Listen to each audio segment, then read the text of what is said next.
प्रारंभ में क्या होता है, भक्ति का यही स्वरूप होता है जो आपका आपने जो वर्णन किया। प्रारंभ में सबकी भक्ति का स्वरूप यही होता है। जब हम कक्षा 5 में पढ़ते थे तो शिव चालीसा, दुर्गा चालीसा, हनुमान चालीसा, ये सब एकत्रित कर, क्योंकि हमारा प्रारंभिक जो भक्ति का कदम होता है वो इसी तरह से चलता है। जो जो हमारे प्रियता में भगवान के नाम रूप आते गए, उनकी आराधना करते गए, इसके बाद चयन होता है गुरु का।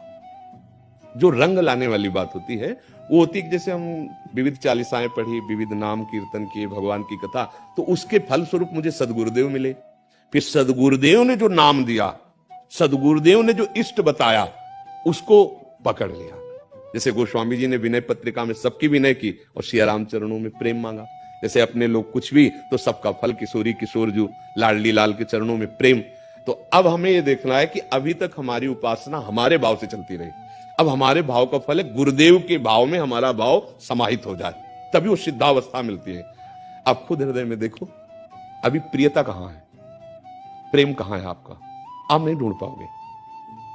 शरीर में भी प्रेम है, परिवार में भी प्रेम है, भगवान के विविध नाम रूपों में भी है, तो अभी वो प्रेम नहीं हुआ।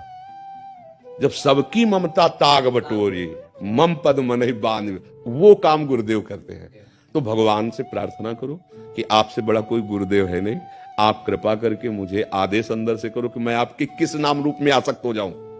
वो शिव रूप है या राम रूप है या वही है, दूसरे नहीं है। दुर्गा, काली, अंबा, जो भी कहो वो एक ही है। बस एक जगह लग जाने पे फिर आनंद की अनुभूति होती है। तो अब आप देख लीजिए, आप अपने प्रभु से प्रार्थना कीजिए, प्रीति एक से होती है, वो एक ही है। तो जब तक हम नहीं जानते तब तक बहुत रूपों में उसका हम आराधन करते हैं, पर प्रीति एक से करके बहुत रूपों में उसकी भावना कर लेते हैं। जैसे गोपीजन श्याम सुंदर से प्यार करते हैं तो कह रहे जित देखूं तित श्याममयी, अब कोई दूसरा नहीं है, जिधर देखती हूँ श्याम सुंदर ही श्याम सुंदर नजर। गोस्वामी जी राम जी से प्यार करते, वो कह रहे जड़ चेतन जग जीव दत्त सकल राममय। ये अपनी भावना एक आराध्य देव पर वही है, लग जाए तो रंग आ जाए। अब ज्यादा समय तो नहीं रहा, अब जीवन का ज्यादा समय तो नहीं रहा, तो अब रंग आना चाहिए।